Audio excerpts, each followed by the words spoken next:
Bonjour et bienvenue dans une nouvelle question rôliste. Alors aujourd'hui on va traiter d'un sujet que j'ai pu avoir l'occasion d'aborder en live. Pour ceux qui ne le sauraient pas d'ailleurs, je fais des lives, où en ce moment globalement je fais des reviews d'anciens JDR, je reviens sur certains points qui ont été parfois mal traités, ou tout simplement qui auraient pu être traités autrement, et je les explique un petit peu. Et à l'occurrence de ça justement, je me suis trouvé à avoir une discussion sur l'intégration d'un personnage joueur à un groupe. Donc ici, le but va être de généraliser un petit peu la discussion, et aussi de voir tout un tas de méthodes, comme on le fait toujours dans les questions rôlistes.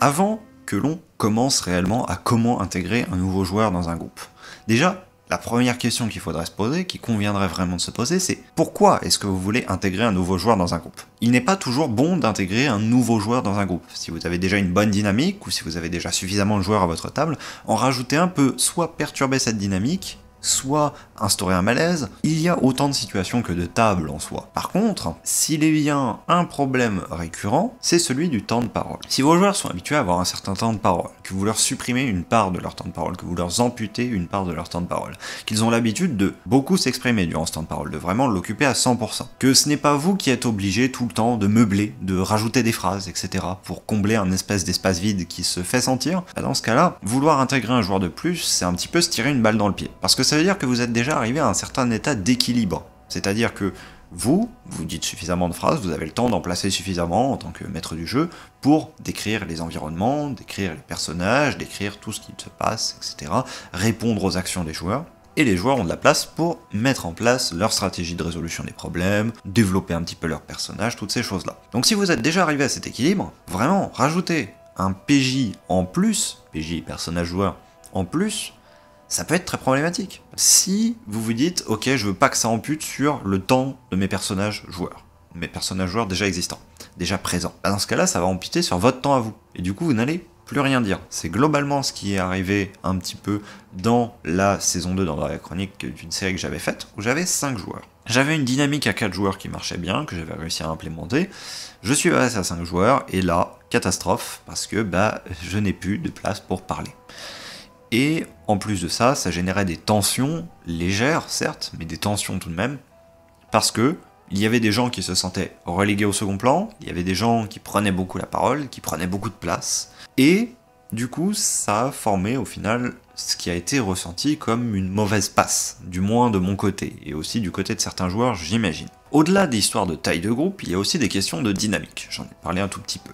Ce que je veux dire par là, c'est que si vous avez des joueurs qui réfléchissent de la même manière, ou qui réfléchissent de manière complémentaire. Rajoutez, dans le cas où tout le monde pense de la même manière, un joueur qui pense totalement différemment, ça peut passer, comme ça peut ne pas passer du tout. C'est à vous de vraiment très bien juger votre groupe, ce que ça va donner avec, parce que vraiment ça peut en perturber plus d'un. Et d'autre part, si jamais vous mettez un joueur qui pense comme un autre, dans un groupe où tout le monde pense différemment, dans ce cas, vous allez vous retrouver avec un joueur qui va être une copie conforme de l'autre, qui va calquer ses actions sur ce que l'autre fait, et du coup il y en a un des deux qui va pas s'exprimer. Surtout, généralement, le nouvel arrivant. Le troisième problème qu'il peut y avoir à ramener un nouveau joueur, c'est une différence d'expérience. Vous allez me dire, l'expérience dans un jeu de rôle, ça n'a pas trop de sens, etc. Si, un joueur qui n'a jamais fait de jeu de rôle, si vous le mettez avec des gens qui ont 10 ans de jeu de rôle, qui ont joué ensemble, ils vont avoir des automatismes de jeu qu'ils vont avoir entre eux, qu'ils vont se dire, ok, tel personnage, il va globalement réagir comme ça, tel personnage, il va globalement réagir comme ça.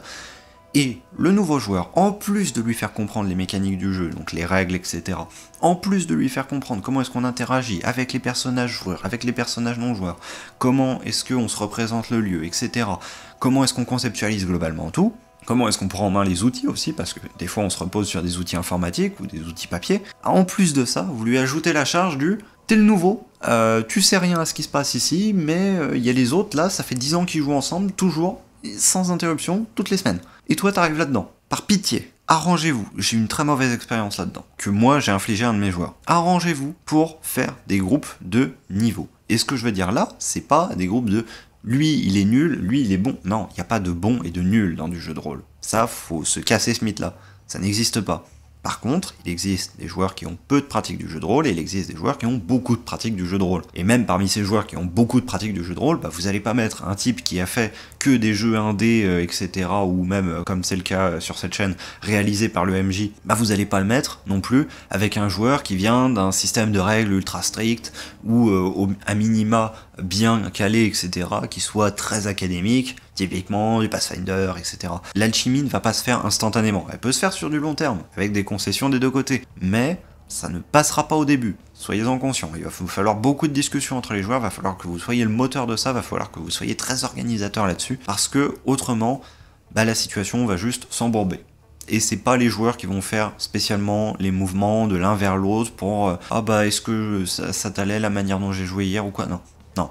Vous les rassemblez, vous discutez, vous servez de médiateur. C'est votre seul boulot dans cette situation-là. Une fois que vous avez ciblé les raisons pour lesquelles vous voulez qu'il y ait un nouveau joueur qui rentre dans votre groupe, apprendre toutes les raisons qui sont à l'encontre de ce que je viens de citer juste avant, et bien à partir de ce moment-là, il va falloir que vous justifiez l'intégration du personnage et du joueur dans le groupe. Côté joueur, pour moi, il y a deux choses majeures à voir. On en a déjà parlé avant, mais l'équilibre de niveau.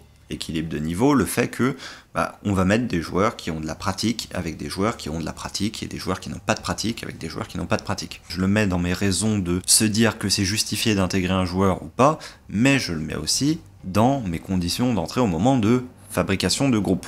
Pour, même si on est avec un certain nombre de joueurs qui s'en fichent au final entre guillemets du niveau des autres et qui sont d'accord pour être avec des débutants ou quoi, que le débutant en question ne se sente pas mal vis-à-vis des autres. Ça marche aussi dans ce sens-là. Il va falloir des raisons pour le faire rentrer, mais il va falloir aussi des raisons pour que lui s'y sente bien. Parce que c'est une chose que les autres le sentent bien, que vous et les joueurs qui étaient présents à l'origine, vous vous sentez bien vis-à-vis de lui, mais il faut que lui se sente bien vis-à-vis de vous. Donc, pour ça, il va falloir que vous vérifiez un minimum, quand même, son niveau. Encore une fois, à prendre avec des pincettes, parce que le terme n'est absolument pas représentatif. On ne peut pas parler de performance ou quoi que ce soit, mais vraiment d'expérience. Arriver à dissocier ce qui est le jeu de rôle de ce qui ne l'est pas, arriver à dissocier ce qui touche le personnage et ce qui touche le joueur, etc., etc. La deuxième chose, au niveau joueur, pour moi, c'est les attentes des joueurs. Tant du groupe, que du MJ, que du nouveau joueur. Les attentes, ça va être quelque chose qu'il va falloir discuter beaucoup déjà en amont avec le joueur que vous cherchez à intégrer. Savoir si en fait, fondamentalement, votre JDR va lui convenir ou pas. Parce que c'est bien beau de se dire, vas-y, viens, on fait du jeu de rôle, tu viens avec nous, tu vas découvrir et tout. Sauf que si lui, tout ce qui l'intéresse, c'est bosser des stats, etc. et que limite, le jeu soit plus orienté sur sa partie jeu, justement, que sur sa partie rôle, alors que vous, ce que vous faites, c'est de l'ultra-narratif, bah forcément, ça va pas coller. Ce type que vous allez ramener pour une séance, bah super, il sera là pour une séance, mais il reviendra pas à la suivante, ça l'intéressera pas, c'est normal. Faut que vous soyez sûr qu'en termes d'attente, vous soyez exactement sur la même longueur d'onde. Et pareil, que ce nouveau joueur, vis-à-vis des autres joueurs, soit aussi sur la même longueur d'onde. Ils acceptent, simplement, de jouer ensemble, de jouer le jeu, de l'arrivée de ce nouveau personnage. Parce que le joueur en est une composante, effectivement, mais le personnage en est une autre. Et justement, pour moi, le plus gros point, généralement, à faire rejoindre un joueur, une fois que je lui ai dit, bah vas-y, mon JDR, il ressemble à ça, etc., qui me dit, vas-y, je veux bien essayer, le problème, c'est d'inclure le personnage, et non pas le joueur, mais le personnage au groupe de personnages. Parce que le problème, c'est que si vous intégrez en début d'une saison, d'une série, d'une campagne, appelez ça comme vous voulez, ça peut se faire tout comme vous le faites pour vos personnages normaux. Le plus cliché serait « Vous vous retrouvez à la taverne ». Bon, n'utilisez pas trop ça, j'en parle de toute façon dans mes lives de manière annexe d'introduire des scénars, ne pas tout le temps faire la fameuse entrée taverne ou la fameuse entrée combat, il y a d'autres entrées qui existent. Donc, si vous voulez plus de discussion sur le sujet, sachez que donc, je prévois une vidéo d'une part, et d'autre part, n'hésitez pas à venir me le demander sur mes lives, vous avez le petit lien ici. Cette parenthèse publicité étant terminée maintenant, revenons à notre sujet. Pour moi, le plus gros point face auquel je suis à chaque fois, c'est ne pas faire rentrer le personnage dans le groupe parce que c'est un personnage joueur. Ce que je veux dire par là, les personnages joueurs qui sont déjà en place vont avoir souvent tendance à se dire ce personnage-là que j'ai face à moi, c'est un personnage joueur, il est joué par un joueur, donc il va venir avec nous. Sauf que du coup, ça fait extrêmement artificiel. Pourquoi est-ce que, dans ce cas-là, face à n'importe quel PNJ, il n'aurait pas la même réaction? Pourquoi, si juste un personnage qui balance 3 phrases se fait accepter dans le groupe, Un PNJ qui est là depuis des mois et qui tente, tant bien que mal, de créer un lien social avec les joueurs, lui se retrouve pas pris. Certes, vous allez me dire, oui, mais des fois les groupes se forment un peu au hasard, etc. On s'en fiche. Le problème, c'est que c'est toujours comme ça. Et que si, à chaque fois, vous faites ce stratagème du bon, c'est un personnage joueur, donc de toute façon, les joueurs vont le prendre. Des fois, vous pouvez avoir des surprises, hein, pour le coup, j'en ai déjà eu. Des joueurs qui disent, bah non, en fait, on veut pas de lui, il est pas sympa avec nous, bah il se casse, hein, voilà, on veut pas en entendre parler. Et du coup, bah, vous allez pas dire, ah ouais, mais non, il vient quand même dans le groupe parce que... Non, vous pouvez plus, vous êtes bloqué. Et l'autre cas, bah, c'est une espèce de lassitude, entre guillemets, que ce soit tant du MJ que des joueurs, qui est juste, bah, il y a un nouveau PJ, bah forcément il va aller dans le groupe en fait. Genre il a pas à chercher à gagner la confiance ou quoi, il a instantanément la confiance, c'est un personnage joueur. Plusieurs options qu'il y aurait pour contrer ça, pour casser la dynamique d'un groupe, c'est de faire intervenir un personnage joueur qui soit là par exemple que pour 1 ou 2 séances, que vous le conveniez en amont, mais que vous n'en parliez pas à vos autres joueurs, que vous dites voilà il est peut-être là pour rester. Et qu'en fait, il soit convenu que ce personnage joueur n'est là que pour passer, il va avoir sa petite expérience de jeu de rôle certes, mais il est là pour passer et pour infliger un tort au groupe de personnages joueurs. Et là, à partir de là, ils feront plus attention à qui ils recruteront ou non, même si c'est des personnages joueurs, parce qu'ils se souviendront que vous leur avez fait ça. Petite note que j'ajoute au montage parce que c'est pas forcément clair, bien évidemment le but c'est pas de blesser vos joueurs, c'est pas de leur poser tort, de leur poser des problèmes, etc. Le but là c'est juste de faire une petite piqûre de rappel pour dire, écoutez, tout le monde n'est pas forcément gentil en fait, c'est-à-dire que même il y a des PJ qui ont une moralité différente de la vôtre. C'est tout. Le but, ça va être bien évidemment pas de leur infliger un tort, vous n'êtes pas, en tant que MJ, l'ennemi des joueurs. Vous êtes leur allié, vous construisez le récit avec eux. Mais justement, dans un bon récit, il y a des rebondissements, et ça peut en faire partie. Parce qu'il est souvent pris pour acquis que un personnage joueur va être forcément amical avec les autres personnages joueurs et qui va faire partie du groupe et que tous vont avancer ensemble. Alors que fondamentalement c'est pas censé être forcément le cas. Et qu'à l'inverse, il y a des PNJ qui pourraient faire partie du groupe. Une autre méthode pour inclure un nouveau personnage dans un groupe, ça pourrait être en quelque sorte de le forcer par un événement, par une connaissance que ce personnage a, qui va faire qu'il va se trouver à être plus ou moins obligé d'être avec le groupe. Un enfermement, un convoi de marchands, une charrette, un co-mercenaire. Et que du coup, forcément, les joueurs se retrouvent obligés d'apprendre à connaître cette personne. L'idée derrière tout ça, c'est qu'il y ait une forme de logique. D'une part, le personnage nouveau que vous incorporez dans votre groupe doit avoir une logique à s'incorporer dans ce groupe.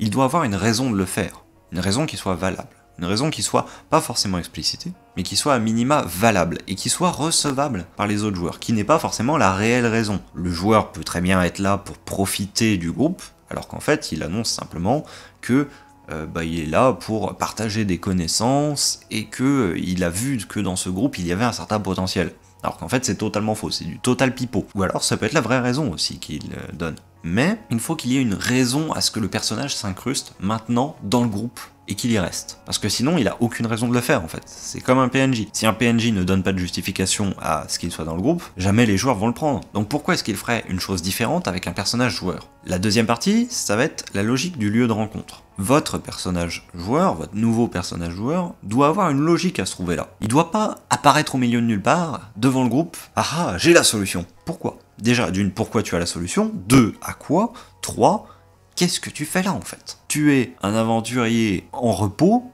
parce que tu n'as plus de contrat, tu te trouves dans une taverne. Là c'est logique. Tu es un aventurier au repos, tu n'as plus de contrat, tu te trouves en pleine forêt au milieu de nulle part, il n'y a pas de ville avant 10 km, ce n'est pas logique. Réfléchissez à l'endroit où vous faites rencontrer les gens. Vous faites la même chose pour vos PNJ. Vous faites pas rencontrer des PNJ au milieu de nulle part. Donc pourquoi est-ce que vous faites ça avec des PJ? Je dis ça, vous, mais moi aussi. Je l'ai fait. Avant de me dire, c'est pas logique que je fasse rencontrer telle personne et telle personne ici, je l'ai fait plusieurs fois. Oh bah tu rencontres telle personne à tel endroit. Bon c'est commode, dis donc. Il faut inventer, si ce n'est pas une justification qui soit logique vis-à-vis du lore du personnage, une raison pour laquelle il se trouve là, à ce moment-là, donné où il trouve le groupe, qu'est-ce qu'il est en train de faire, qu'est-ce qu'il recherche à ce moment-là, et pourquoi pas simplement faire rencontrer le groupe une première fois, et puis ensuite le joueur, vous lui dites, bah tu reviens dans 3 séances, voilà. Vous le dites en privé vis-à-vis des autres joueurs, et les autres joueurs vont être là, ouais, bon, bah voilà, c'était juste un PNJ qu'on a croisé comme ça, voilà, il a été incarné par quelqu'un, et c'est fini. Et 3 séances plus tard, vous le faites revenir. Et là, ah, je me souviens de vous, je vous avais revu à tel endroit, au guet de machin, que sais-je encore. Et là, ils auront rencontré une première fois le personnage, ils l'auront rencontré une deuxième fois, ça aura piqué leur intérêt, que ce soit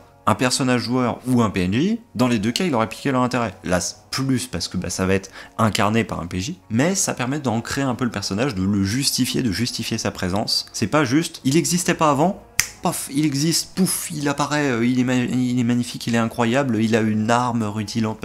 Non, ce qu'on veut, c'est une raison logique de le faire venir. Et je dis pas que ce soit facile. Moi-même, je galère, hein, très clairement, alors que ça fait plusieurs années que je me pose la question. C'est loin d'être aisé dans toutes les situations. Il y a des situations où c'est très simple. Il y a des situations où c'est extrêmement logique. Un mercenaire qui se trouve dans une taverne, rien de plus normal. Mais alors par contre, si vous avez votre groupe qui est au milieu des terres désolées et que vous voulez faire rencontrer quelqu'un maintenant, bah dans les terres désolées, par définition, il n'y a personne. Donc si vous me dites que celui qui rejoint le groupe, c'est un magicien complètement avachi qui a du mal à se déplacer et tout, qu'est-ce qu'il va foutre dans les terres désolées? Rien. Donc il peut pas être là. Intégrer un nouveau personnage à un groupe n'est pas une dynamique aisée à maîtriser. Je ne dis pas le contraire. Je ne dis pas que ce soit infaisable. Je dis que c'est difficile. Ça doit être pris comme tel, ça doit être pris au sérieux, justement, mais sachez que, aussi, étant donné, d'un autre côté, que vous apportez un nouveau personnage quand même, qui soit joué par un joueur, les joueurs vont, des fois, être moins regardants que si c'était, vous deviez inclure un PNJ au groupe. Où là, il faudrait vraiment mettre en place une relation de confiance, etc. Parce que les joueurs ne savent pas ce que vous pouvez leur amener en tant que PNJ, tandis qu'en tant que PJ, généralement, ils savent que ça va être quelqu'un qui va rester dans le groupe. Donc n'hésitez pas non plus à les prendre en contre-pied là-dessus pour les surprendre, ça peut être une idée de scénario. Essayez, en gros, de jauger à l'avance la réaction du nouveau PJ et des PJ actuellement dans le groupe. Évitez aussi au maximum de le faire, hein, bien évidemment. Si vous en faites toutes les séances, rapidement, le groupe, déjà, il va grossir énormément, ou grossir et se diminuer suivant ce que vous faites, mais ça va pas être profitable sur le long terme, ça va pas profiter à mettre en place de bonnes dynamiques, où vous allez connaître vos joueurs, et donc du coup savoir comment ils vont réagir à chaque situation, et du coup proposer des scénarios plus intéressants, soit pour les déstabiliser, soit pour leur faire avoir des réactions intéressantes. Donc n'en abusez pas, mais essayez de tout justifier quand vous faites des nouvelles inclusions de personnages. Parce que sinon, vraiment, en tant que joueur, on a l'impression que c'est un personnage joueur, donc on le fait forcément rentrer. Ce qui ne doit pas être ça. Ça doit être, il est un personnage joueur, oui, effectivement, donc ça va un petit peu influer sur mon jugement, mais surtout, au groupe, il va apporter tel point, tel point, tel point. Donc, on l'accepte à l'intérieur de notre groupe. Ça doit pas être gagné d'emblée. C'est globalement la seule chose sur laquelle je vous demande un petit peu de réfléchir. Parce que bien évidemment, ce ne sont que des pistes de réflexion, comme le sont toutes ces questions holistes. Le but n'est absolument pas de vous donner une méthode de pensée ou quoi que ce soit, de vous dire c'est comme ça qu'il faut faire. Mon but, là, tout avant, je le présentais sous forme d'arguments assez posés, assez carrés, etc. Mais tout cela sont, bien évidemment, libres à adaptation, et ce suivant le jeu de rôle que vous faites, l'ambiance que vous voulez avoir autour de votre table. Il n'y a pas de mauvaise façon de masteriser. Ce que j'essaie juste, c'est de vous apporter des pistes de réflexion sur cela. Cette remarque clôturera donc cette chronique rôliste. J'espère que vous l'avez appréciée. Si c'est le cas, vous savez ce que vous avez à faire. Quoi qu'il en soit, je vous dis à très bientôt pour une prochaine vidéo ou un prochain stream. Salut, salut!